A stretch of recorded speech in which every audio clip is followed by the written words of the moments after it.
Welcome to the Student Affairs One Thing, a podcast that asks a simple question of seasoned student affairs professionals. What is one thing you've learned that has helped shape your professional career? I'm your host, Stuart Brown, the developer of studentaffairs.com, one of the most accessed websites by student affairs professionals. On our pages, we have the most cost-effective job posting board, listing hundreds of open student services positions and a wide range of webinars. I would like to thank our sponsor, Alcohol 101 Plus, a cost-free digital alcohol education program developed by responsibility.org. Designed to be used by colleges and universities, the course includes interactive and quick-paced programming covering core alcohol education topics. Through an administrative dashboard, the program contains tools for institutions to easily roster students, track progress, and analyze student metrics. To learn more about Alcohol 101 Plus, visit alcohol101.plus. On today's episode, I am very pleased to have Dr. Monica Burke, a faculty member in the Department of Counseling and Student Affairs at Western Kentucky University. Welcome to the program, Monica. Thank you for having me. So, Monica, what is your one thing? My one thing is to take advantage of opportunities while being flexible. And I learned that because my path to student affairs was a bit curvy. I worked in student affairs as an undergraduate, as a work study student for 4 years, but I decided to go in the field of counseling to become a psychologist and ended up doing my graduate studies for my master's. They ran out of assistantships for counseling. They said, hey, would you mind working in student affairs? And so there I was working 2 more years in student affairs. And while I was working, I had the pleasure of working for the dean, assistant dean of students, the dean of students, and the vice president of student affairs. And the vice president of student affairs and the dean consistently said, you should switch to student affairs. And I was like, no, I just really want to be a psychologist. And ended up eventually working in the field of mental health. And about a year into it, I said, I think I do prefer student affairs. So decided to go back and earn my doctorate in higher education leadership with a concentration in counseling. And so that's how I ended up with student affairs. But if I had not listened to other people telling me that I could do it and encouraging me to do it, and then provided opportunities to study more and take advantage of opportunities to gain experience in student affairs, I probably wouldn't have done it.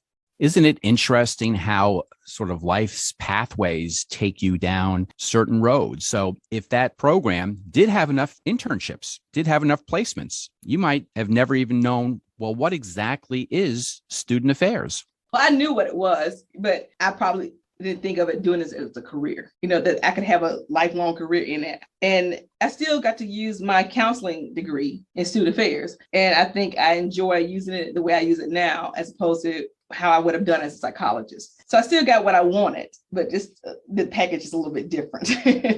When you switched to student affairs, was it to be an administrator, or did you have your sights on a faculty position like you have now? It was as an administrator. I started out actually for my first almost 10 years in the role of an administrator in diversity. And that's what I did. And coincidentally, I met my colleague my second month at Western, Dr. Aaron Huey. I was doing some research at my desk, and he's like, you would be a great faculty member. You should consider being a faculty member. And I was like, I just started this job. So he was like, just stay in touch. Let's stay in touch. And consistently, Aaron did not let up on me. And when the position came open to teach as an adjunct, he's like, why don't you just try it out and teaching as an adjunct in our department to see if you like it? And I did like it. And I was already teaching psychology courses undergraduate as an adjunct. And I really enjoyed, preparing students for the field and talking about my experiences and things that I had learned and was learning at the time. Next thing I know, a position came open, and Aaron encouraged me to apply amongst other administrators on campus. And again, fate pushed me into this role. I was hesitant, but I decided to take the opportunity, and it led me to a path that I truly enjoy. I think it's always funny in student affairs. We're always trying to recruit good people. I think what's important is for people listening to the podcast is that the operative word is the opportunities and what presents it to yourself. Where you are now, this was not where you were as an undergrad and a grad. And I think a lot of students, I think it's most students, don't know what they're going to do when they declare a major or go into a field. That people are always changing, but that you have to take hold, or at least consider those opportunities that are presented to you and to evaluate them, because that might be your next career path. Well, Monica, I want to thank you. I think it is very important that people grasp the golden ring on that merry-go-round of life and see what is there. And you don't always have to take it, but that when opportunities present themselves, that they should be considered, because you never know what is going to be around that corner. And that's why I encourage my students to take advantage of presenting at conferences or writing an article in spite of the fear. And you never know what that opportunity would give you in the future. So just, take a chance. And I tell them my story, like if I hadn't listened to the Vice President of Student Affairs at the University of Southern Mississippi, if I had not listened to Aaron, Dr. Huey, I wouldn't be where I am now. So sometimes, just not letting fear take over completely.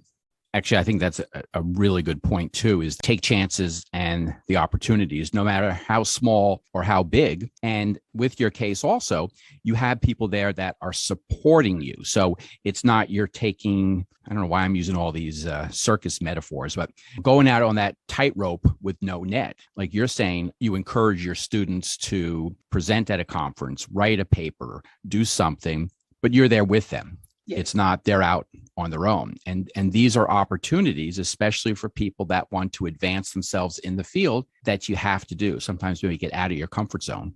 You have been listening to the Student Affairs One Thing, a podcast that asks a simple question of seasoned student affairs professionals. What is one thing you have learned that has helped shape your professional career? I want to thank today's guest, Dr. Monica Burke, a faculty member in the Department of Counseling and Student Affairs at Western Kentucky University. I've been your host, Stuart Brown, the developer of studentaffairs.com, one of the most accessed websites by student affairs professionals. I hope you will join us next time for another episode of the Student Affairs One Thing.